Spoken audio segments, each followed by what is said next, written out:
Frères et sœurs, bonjour et bienvenue à cette célébration eucharistique. Bienvenue à ceux et celles qui se joignent à nous par le truchement de Ciel et Lumière. Nous sommes tous ensemble, nous formons tous une grande famille et nous sommes réunis au nom du Père et du Fils et du Saint-Esprit. Amen. La grâce de Jésus notre Seigneur, l'amour de Dieu le Père et la communion de l'Esprit Saint soient toujours avec vous. Et avec votre esprit. Ce matin, nous prions d'une manière spéciale pour M. Jean Brisson. Bien sûr, nous prions aussi, avec tant d'autres, pour les victimes de violences, les victimes du lac Mégantic et pour tous ceux qui s'affairent à les aider. Au début de cette célébration, nous nous arrêtons devant le Seigneur. Nous reconnaissons que nous sommes pécheurs et lui demandons pardon pour nos fautes.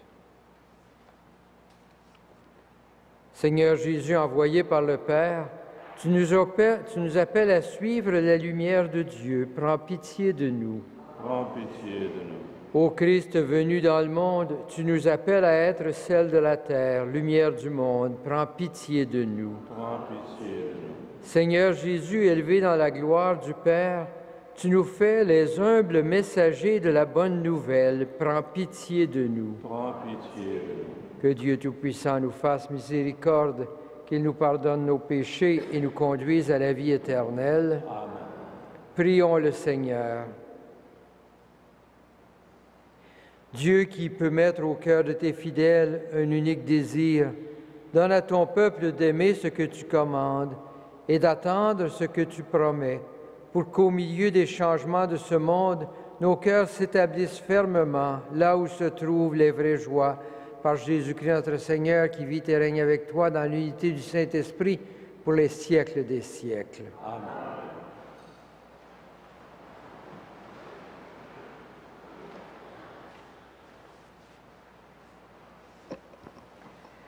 Lecture du livre de la Genèse.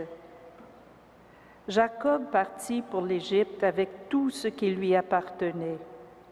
Arrivé à Beer-shéba, il offrit des sacrifices au Dieu de son père Isaac, et Dieu l'appela dans une vision nocturne.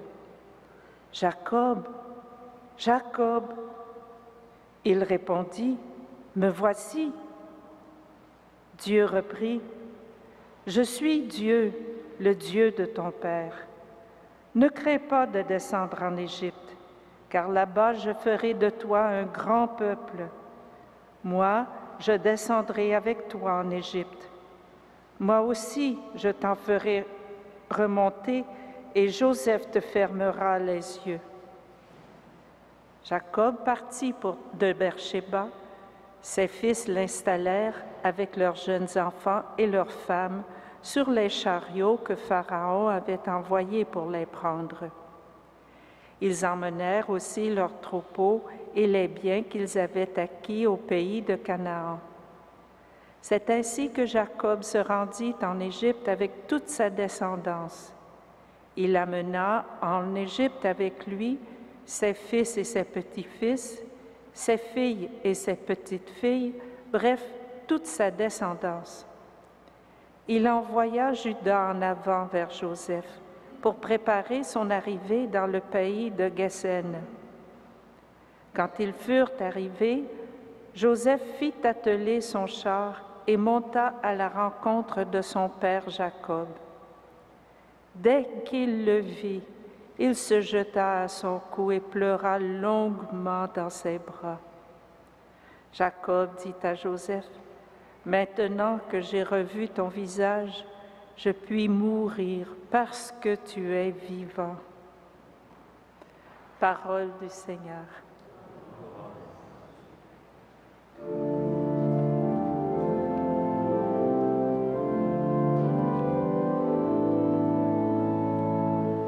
Le salut des justes vient du Seigneur. Fais confiance au Seigneur, agis bien, habite la terre et reste fidèle. Mets ta joie dans le Seigneur, il comblera les désirs de ton cœur. Il connaît les jours de l'homme intègre, qui recevra un héritage impérissable. Pas de honte pour lui au mauvais jour. Au temps de famine, il sera rassasié. Le salut des justes vient du Seigneur. Évite le mal, fais ce qui est bien, et tu auras une habitation pour toujours. Car le Seigneur aime le bon droit, il n'abandonne pas ses amis. Le Seigneur est le salut pour les justes, leur abri au temps de la détresse. Le Seigneur les aide et les délivre, car ils cherchent dans lui leur refuge. Le salut des justes vient du Seigneur.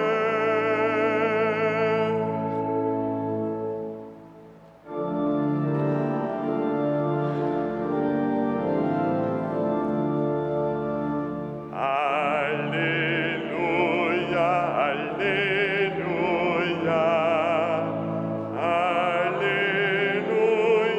Alléluia, Alléluia, Alléluia.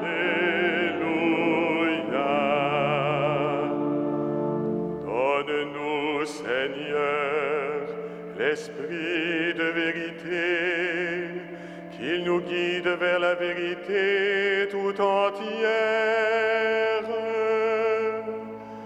Alléluia, Alléluia, Alléluia, Alléluia, Alléluia, Alléluia.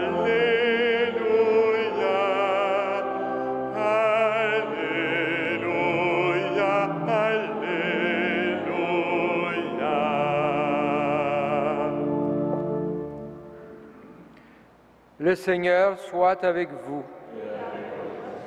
Évangile de Jésus-Christ selon saint Matthieu. Jésus disait aux 12 apôtres, « Voici que je vous envoie comme des brebis au milieu des loups. Soyez donc adroits comme les serpents et candides comme les colombes. Méfiez-vous des hommes, ils vous livreront aux tribunaux et vous flagelleront dans leurs synagogues. Vous serez traînés devant des gouverneurs et des rois à cause de moi. Il y aura là un témoignage pour eux et pour les païens. Quand on vous livrera, ne vous tourmentez pas pour savoir ce que vous direz, ni comment vous le direz. Ce que vous aurez à dire vous sera donné à cette heure-là. Car ce n'est pas vous qui parlerez, c'est l'Esprit de votre Père qui parlera en vous. Le frère livrera son frère à la mort et le père son enfant. Les enfants se dresseront contre leurs parents et les feront mettre à mort. Vous serez détestés de tous à cause de mon nom. Mais celui qui aura persévéré jusqu'au bout, celui-là sera sauvé. Quand on vous persécutera dans une ville, fuyez dans une autre. Amen, je vous le dis, vous n'avez pas encore passé dans toutes les villes d'Israël quand le Fils de l'homme viendra.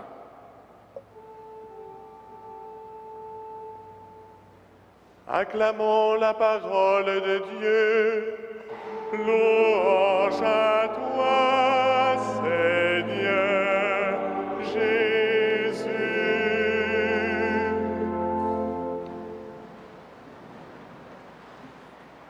Frères et sœurs, Jésus semble avoir compris assez tôt, après avoir commencé sa mission, qu'il y aurait de nombreux obstacles sur son chemin, que son action et son message devraient inévitablement amener des tensions avec une grande partie du monde qui l'entourait. Ses actions et ses paroles dérangeaient les puissants de son époque, les chefs civils et religieux, sont souvent inconfortables devant celui qui invite au nom même de Dieu à un changement de cœur et d'attitude. Jésus, qui a déjà pressenti ces difficultés, veut partager ses préoccupations avec les disciples qu'il envoie. Quand il envoie ces hommes pour parler en son nom, il sait bien que ces derniers n'auront pas la vie facile, qu'ils ne peuvent pas s'attendre d'être accueillis par tous avec les bras ouverts. Ils vont vers un monde dur qui n'accepte pas facilement un message qui les appelle à un changement de cœur. Ils devront pourtant, dans ce monde si dur, accepter de répondre avec douceur, d'être comme des agneaux. Ils devront être doux. Ils doivent aussi apprendre à ne pas devenir à leur tour des loups, mais à rester des personnes de bonté, d'amour et de non-violence. Ils seront guidés par l'Esprit et ils devront agir selon l'Esprit, avec prudence, avoir la prudence du serpent, c'est-à-dire laisser l'Esprit de Dieu nous guider sur un chemin de prudence. Guidé par ces judicieux conseils de Jésus, Matthieu parle maintenant non plus à ses premiers disciples. Matthieu reprend les paroles de Jésus, mais pour une communauté. Et cette communauté connaît déjà la persécution. Il faut donc comprendre comment ces paroles de Jésus s'étendent maintenant à la communauté chrétienne. La description que propose le texte reflète déjà la situation de la première communauté chrétienne. Ce sont eux qui sont livrés aux tribunaux, qui sont flagellés dans les synagogues, traînés devant les gouverneurs et les rois. Matthieu s'inspire de Jésus pour aider la communauté. Il veut aider cette communauté à voir que la situation pénible que rencontre la première communauté chrétienne fait vraiment partie de ce que représente le défi d'être envoyé comme disciples de Jésus, tout comme les 12 ont été envoyés comme des brebis parmi les loups.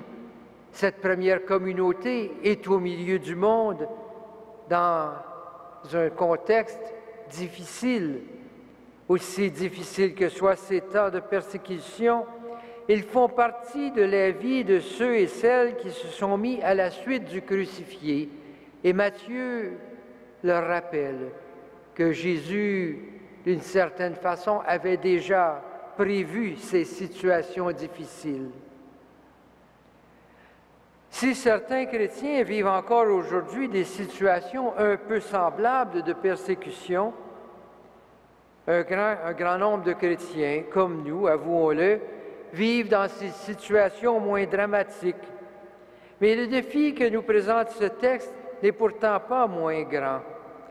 Le message de Jésus, son appel à une vie fondée sur la parole, sur l'amour, sur la fidélité à Dieu, sur un amour qui va jusqu'à l'amour de l'ennemi, sur le don généreux de soi, sur le pardon, nous amène, nous aussi, parfois en contradiction avec toute cette partie de notre monde qui nous invite plutôt à trouver notre bonheur dans l'argent, le pouvoir, en se montrant fort au risque d'écraser les faibles. Encore aujourd'hui, nous sommes appelés en tant que disciples du Christ à dénoncer les abus de ce monde où les richesses sont si inégalement partagées, à dénoncer cette attitude du monde qui ne donne pas de place à Dieu. Aujourd'hui, c'est nous que le Seigneur envoie comme il a envoyé les 12. Il nous envoie comme des brebis, comme des porteurs d'un message d'amour, de justice, de paix, comme des hommes et des femmes de paix. Et à chaque Eucharistie, nous rencontrons le Seigneur qui nous envoie, encore aujourd'hui et chaque jour, porter son message, même quand ce message dérange, même quand il dérange ceux et celles qui nous sont proches. Le Seigneur qui se donne à nous dans l'Eucharistie nous rappelle qu'il est toujours avec nous sur le chemin, que son esprit nous guide sur le chemin. Laissons-le transformer notre vie pour que nous sachions annoncer son message, même quand il nous en coûte. Nous savons qu'il est toujours avec nous.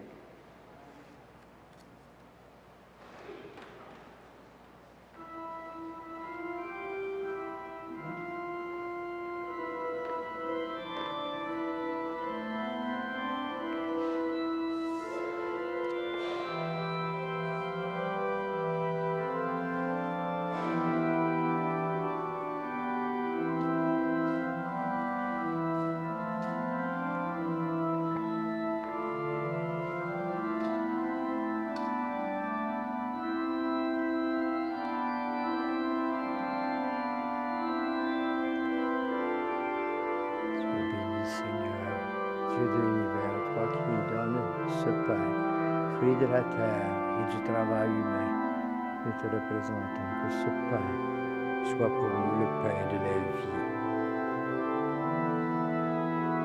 Tu es béni, Seigneur, Dieu de l'univers, toi qui nous donnes ce vin, fruit de la vigne et du travail humain, nous te représentons que cette coupe soit pour nous la coupe du salut.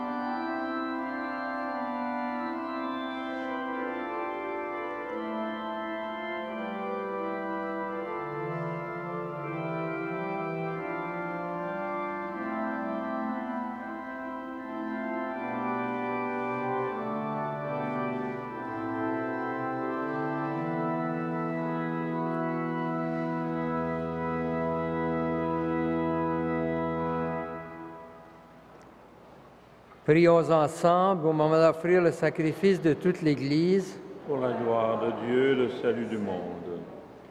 Par l'unique sacrifice de la croix, tu t'es donné, Père très bon, un peuple de fils et de filles. Accorde-nous dans ton Église la grâce de l'unité et de la paix par Jésus le Christ, notre Seigneur.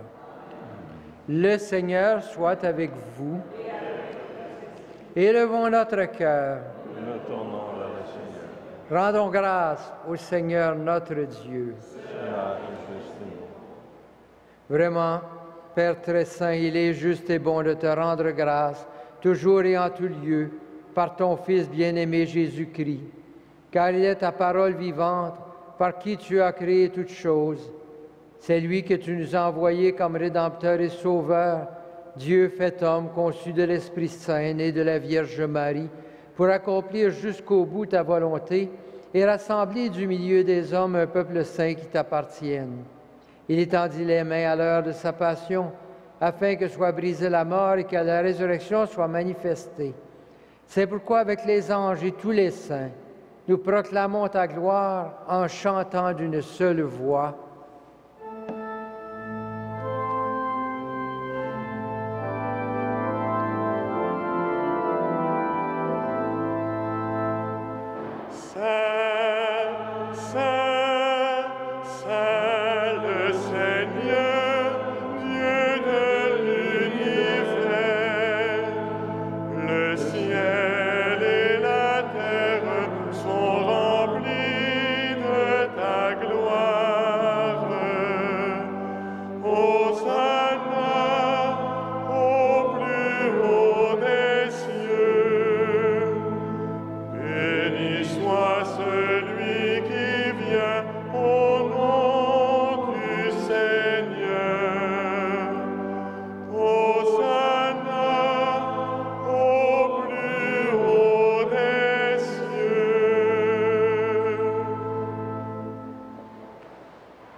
Toi qui es vraiment saint, toi qui es la source de toute sainteté, Seigneur, nous te prions. Sanctifie ces offrandes en répandant sur elles ton esprit, qu'elles deviennent pour nous le corps et le sang de Jésus, le Christ notre Seigneur. Au moment d'être livré et d'entrer librement dans sa passion, il prit le pain, il rendit grâce, il le rompit, et le donna à ses disciples en disant, « Prenez et mangez-en tous, ceci est mon corps livré pour vous. »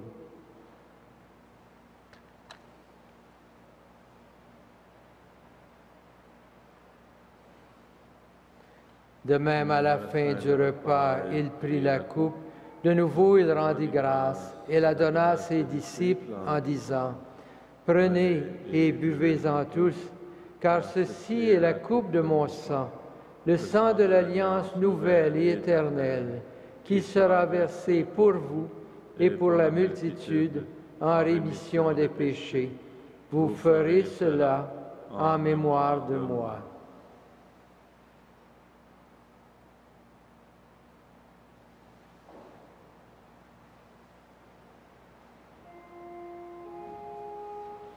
Il est grand le mystère de la foi. Nous proclamons ta mort, Seigneur Jésus.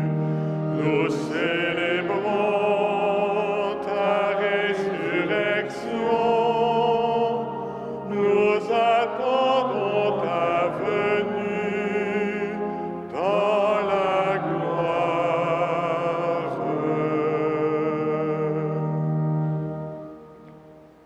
Faisant ici mémoire de la mort et de la résurrection de ton Fils, nous t'offrons, Seigneur, le pain de la vie et la coupe du salut, et nous te rendons grâce, car tu nous as choisis pour servir en ta présence. Humblement, nous te demandons qu'en ayant part au corps et au sang du Christ, nous soyons rassemblés par l'Esprit Saint en un seul corps. Souviens-toi, Seigneur, de ton Église répandue à travers le monde. Fais-la grandir dans ta charité avec le pape François, notre évêque Christian et toutes les personnes qui ont la charge de ton peuple. Souviens-toi aussi de nos sœurs, de nos frères qui se sont endormis dans l'espérance de la résurrection et de toutes les personnes qui ont quitté cette vie. Reçois-les dans ta lumière auprès de toi. Sur nous tous enfin, sur tous ceux qui se confient à nos prières, nous implorons ta bonté. Permets qu'avec la Vierge Marie, la bienheureuse Mère de Dieu, avec Saint Joseph, son époux, avec les apôtres, avec Saint Frère André, les saints de tous les temps qui ont vécu dans ton amitié, nous ayons part à la vie éternelle et que nous chantions ta louange par Jésus-Christ, ton Fils bien-aimé. Par lui, avec lui et en lui, à toi, Dieu le Père Tout-Puissant, dans l'unité du Saint-Esprit, tout honneur et toute gloire pour les siècles des siècles. Amen. Unis dans un même esprit et rassemblés autour de la table du Seigneur, prions Dieu notre Père avec les paroles que Jésus nous a données. Notre Père qui es aux cieux, que ton nom soit sanctifié, que ton règne vienne, que ta volonté soit faite sur la terre comme au ciel. Donne-nous aujourd'hui notre pain de ce jour. Pardonne-nous nos offenses, comme nous pardonnons aussi à ceux qui nous ont offensés. Et ne nous soumets pas à la tentation, mais délivre-nous du mal. Délivre-nous de tout mal, Seigneur, et donne la paix à notre temps. Par ta miséricorde, libère-nous du péché. Rassure-nous devant les épreuves en cette vie où nous espérons le bonheur que tu promets et l'avènement de Jésus-Christ, notre Sauveur. Car c'est à toi qu'appartiennent le règne, la puissance et la gloire pour les siècles des siècles. Seigneur Jésus-Christ, tu as dit à tes apôtres, je vous laisse la paix, je vous donne ma paix. Ne regarde pas nos péchés, mais la foi de ton Église. Pour que ta volonté s'accomplisse, donne-lui toujours cette paix et conduis-la vers l'unité parfaite, toi qui règnes pour les siècles des siècles. Amen. Que la paix du Seigneur soit toujours avec vous. Et avec votre esprit.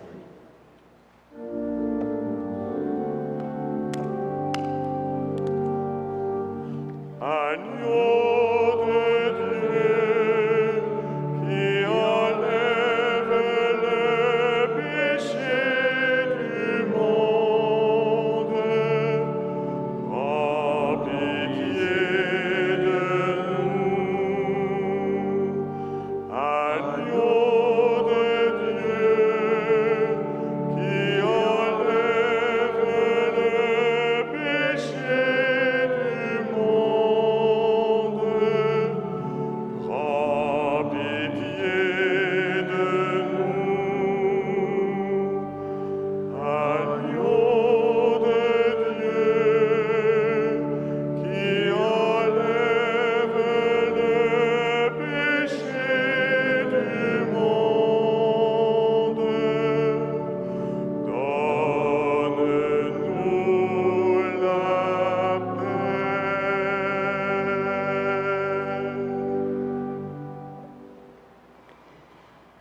Heureux les invités au repas du Seigneur.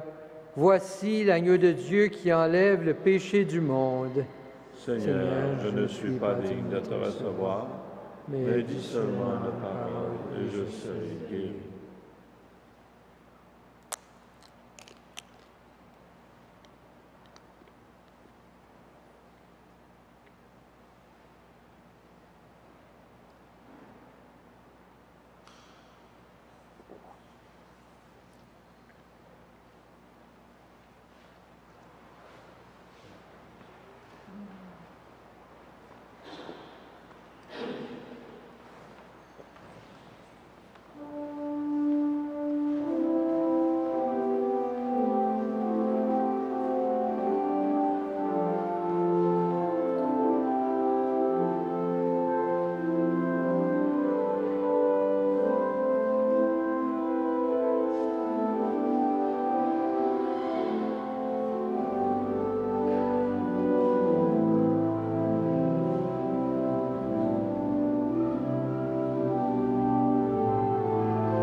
Prions le Seigneur. Que ta miséricorde, Seigneur, agisse en nous et nous guérisse entièrement.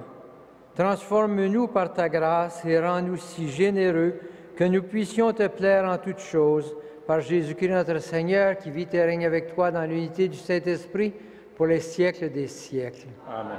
Le Seigneur soit avec vous. Et avec votre esprit. Que le Seigneur, le Dieu Tout-Puissant, vous bénisse, le Père, le Fils et le Saint-Esprit. Amen.